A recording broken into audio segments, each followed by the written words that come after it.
جس کا ذکر آسمان والے نے اپنے قرآن میں کیا ہے، اپنے کندھا مبارک سے اٹھائی، حمزہ کی کٹی اور پھٹی ہوئی لاش کو دیکھا، اپنی چادر مبارک حمزہ کی ناش مبارک پہ ڈال دی۔ حمزہ کی بہن صفیہ بھاگی ہوئی آئی، سرور کائنات نے دیکھا، پھوپھی آ رہی ہیں، آنکھوں میں آنسو آ گئے۔ کہا میں اپنی پھوپھی کو کون سے حمزہ کا چہرہ دکھاؤں، کوئی عذر سلامت نہیں ہے۔ حضور کھڑے ہو گئے، پھوپھی پلٹ جاؤ۔ عرض کرنے لگی، بھتیجے تم صرف بھتیجے ہی تو نہیں، میرے آقا بھی ہو، اگر حکم ہے تو پلٹ جاتی ہوں، لیکن اگر اجازت دے دو تو اپنے بھیا کی لاش کو دیکھ لوں۔ آپ نے فرمایا پھوپھی لاش دیکھنے کے قابل نہیں رہی ہے۔ ظالموں نے اس طرح ظلم کیا کہ کوئی عضو بھی تو سلامت نہیں رہا، دیکھو گی تو کیا دیکھو گی؟ ہائے نبی کے گھرانے کی عورتوں، تم پہ خدا کی لاکھوں رحمتیں ہوں، تم نے امت کو کیا درس دیا۔ صفیہ تجھ پہ رب کی لاکھوں رحمتیں۔ کہنے لگی آقا میں نے پہلے کہا ہے، تم صرف بھتیجے نہیں بلکہ آقا و مولا بھی ہو، حکم ہے تو پلٹ جاتی ہوں، لیکن اگر سمجھتے ہو کہ میں اپنے بھیا کی کٹی پٹی لاش کو دیکھ کے چیخو پکار کروں گی، ماتم و بہن کروں گی، تو ایسا تو نہیں ہوگا۔ آقا میں جب اپنے بھیا کی کٹی ہوئی لاش کو دیکھوں گی تو سر اونچا کر کے کہوں گی، اللہ تیرا شکر کہ تو نے میرے بھیا کو وہ موت عطا کی کہ اس نے اپنی بہن کا سر ساری بہنوں سے اونچا کر دیا ہے۔ کیوں؟ ساری بہنیں اپنے بھائیوں کے سر اٹھا کے اپنے رب کی بارگاہ میں آئیں گی، اللہ میرا بھیا تیری بارگاہ میں اپنا سر کٹا کے آیا ہے، اور میں آؤں گی سر فخر سے بلند کر کے اور کہوں گی اللہ ساری بہنوں کے بھائی تو صرف سر کٹا کے آئے، اور صفیہ کا بھائی اپنے جسم کا ایک ایک حصہ کٹا کے آیا ہے، ایک ایک حصے کی قربانی۔ آقا نے چادر پلٹی، صفیہ نے دیکھا، کہا انا للہ و انا الیہ راجعون۔ بھیا غم نہ کرو، اگر تمہاری لڑائی خدا کے لیے تھی تو خدا تمہارے اجر کو ضائع نہیں کرے۔ بہن کی نگاہ آسمان کی طرف اٹھی، عرش والے کو جلال آ گیا، جبریل کا بھیجا، جاؤ میرے محبوب کے ذریعے ساری کائنات والوں کو سنا دو، سید الشہداء حمزہ قیامت تک جتنے بھی شہید ہوں گے ان سب کا سردار اللہ نے حمزہ کو بنا دیا ہے۔ وہ حمزہ جس کو قیامت تک آنے والے شہیدوں کا سردار قرار دیا گیا، اس کی ناش مبارک کو نبی نے اٹھایا، اس کے اوپر پختہ قبر بنائی تھی۔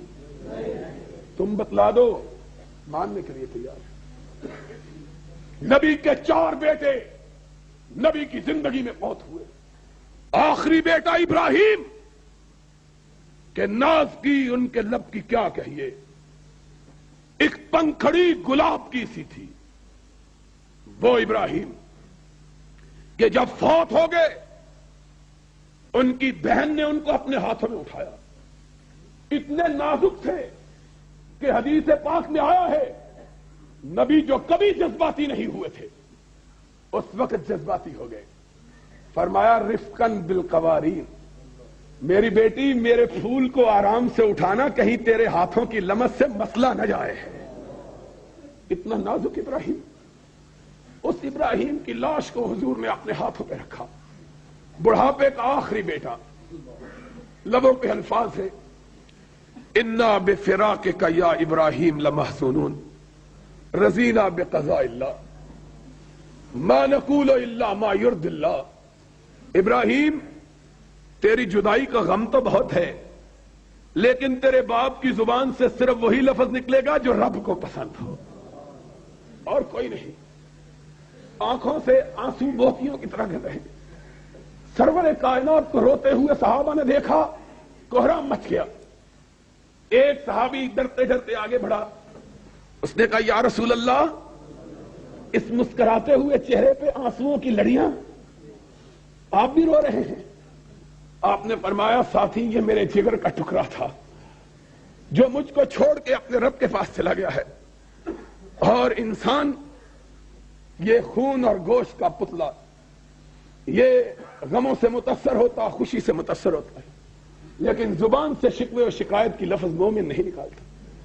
یہ حضور کی حالت، اٹھایا بیٹے کو قبرستان میں دفن کیا، جاؤ بخاری شریف، مسلم شریف، ترمذی، ابو داؤد، نسائی، ابن ماجہ، مسند احمد، موطا امام مالک، حدیث کی ساری کتابیں اٹھاؤ، صحابہ سے کوئی ایک روایت مت لاؤ کہ کسی نے کہا ہو جہاں حضور نے اپنے بیٹے کو دفن کیا کسی کو اس کی قبر معلوم بھی تھی کہ نہیں تھی۔ کپڑے مٹنے کے لیے فرمان رسول علی کو یہ اہل حدیثوں کے ہاتھ میں، ما رأیت قبرا مشرفا الا سویتا ولا صورتا الا طمستا۔ اے علی جاؤ، جو بالش سے قبر اونچی نظر آئے اس کو برابر کر دو، جو مورتی نظر آئے اس کو مٹا دو۔ اہل حدیث رسول کا پیغام لے کر قبروں کو مٹانے کے لیے نکلے، تم قبروں کے بنانے کے لیے کوئی جھوٹی حدیث ہی دکھا دو، کوئی دکھا سکتی؟ لڑتے ہیں اور ہاتھ میں تلوار بھی، لڑتے ہیں اور ہاتھ میں۔ دوستو ہمارا مسلک صرف ایک بات پہ مبنی، اور اس بات پہ فخر، اس بات پہ ناز، غرور نہیں کہ غرور اسلام کے اندر جائز نہیں، لیکن خدا کا شکر، اور تم بھی شکرانہ ادا کرو کہ آج اس گئے گزرے دور میں اگر کوئی خم ٹھونک کر، سینے پر ہاتھ مار کر، ڈنکے کی چوٹ یہ بات کہہ سکتا ہے کہ میرا مسلک صرف وہی ہے جو محمد الرسول اللہ نے ابو بکر و عمر کو دیا تھا، اس میں کوئی ملاوٹ نہیں، کعبے کے رب کی قسم، وہ صرف ایک مسلک ہے اور وہ تمہارا مسلک اہل حدیث ہے، اور کوئی مسلک کائنات میں ایسا موجود نہیں ہے۔ جاؤ لوگوں سے پوچھو، ساری دنیا کے مسلک والوں سے، کوئی کہے گا بزرگ کی ملاوٹ ہے، کوئی کہے گا امام کی ملاوٹ ہے، کوئی کہے گا فقیہ کی ملاوٹ ہے، کوئی کہے گا محدث کی ملاوٹ ہے۔ ہم نے کہا جس میں بھی ملاوٹ ہو، چاہے ملاوٹ کتنی پاکیزہ ہی کیوں نہ ہو، اس کو خالص، دودھ خالص وہی ہے جو بھینس کے تھنوں سے نکل کر آتا۔ اگر اس کے اندر روح کیوڑا ملا دیا جائے تو دودھ خالص ہوگا؟